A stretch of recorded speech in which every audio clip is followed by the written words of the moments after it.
Every season, we see plenty of pissed off fans and suspect officiating. But this year's AFC Championship game takes the cake. The refs did such a horrible job that even the higher ups in NFL media were tweeting out things like rigged or shameful. Paul Gutierrez of ESPN even tweeted out that someone somewhere would prefer an Andy Reid Super Bowl, someone like Roger Goodell. With the Philadelphia Eagles already clinching their spot in the Super Bowl, the prospect of an Andy Reid Super Bowl was too tempting for the puppet masters in New York to resist. Andy Reid coached the Eagles for 14 years, took them from 3-13 to the Super Bowl in only a few years, and is in their team Hall of Fame. So what way to send off the longtime coach Andy Reid into retirement than a Super Bowl win against his own team, the Eagles? He's also given the Chiefs a makeover, already earned them 3 Super Bowl berths in 4 years and 1 Lombardi. So what better way to send him off into retirement than an obligatory matchup between his old and his current team? And there's also the angle of the 2 Kelsey brothers, who recently started a podcast together. Not a good one, I will say, but they're gonna meet up against each other in the big game. Oh, and Patrick Mahomes, he will be playing in the, just wait for it, the State Farm Stadium in Arizona. That's just perfect. The guy who's on every freaking State Farm commercial is gonna be playing in their sponsored Super Bowl. But all the shenanigans last night got NFL rigged trending the highest all season with over 30,000 tweets. This leaves many wondering if the NFL went too far in massaging the result. Players and coaches are literally not allowed to call anything out. The NFL will issue fines if they dare speak the truth about what they see during games. So Jamar Chase of the Bengals was notably frustrated when a reporter tried to bait him into saying something. It just seems like a lot of the breaks were going against you guys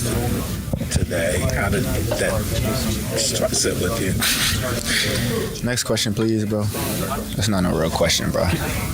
Jamar Chase, however, did tweet out after the game 3rd and 9. To make a long story short, the game was tied in the 4th quarter when there were 10 minutes left, and the Chiefs ran a play on 3rd and 9 that ended up short of the first down. As the Chiefs offense left the field for the punting unit to come on, the officials met to discuss the clock. The result of their conversation was that the 3rd down play would not count because the clock mistakenly ran off extra time after the 2nd down play in that series. So the Chiefs got to repeat the 3rd down play, and then the refs had the gall to call a defensive penalty on the 3rd down play that the Chiefs got to repeat. This gave them the 1st down after failing originally to convert. And sure, the drive ultimately ended dead, but it still took an enormous time off the clock, and it helped their field position, and it completely demoralized the Bengals. So the Bengals were on their own 6-yard line after this great field position, after this great punt, and then an intentional grounding penalty on 2nd down, despite the fact that the running back Perrine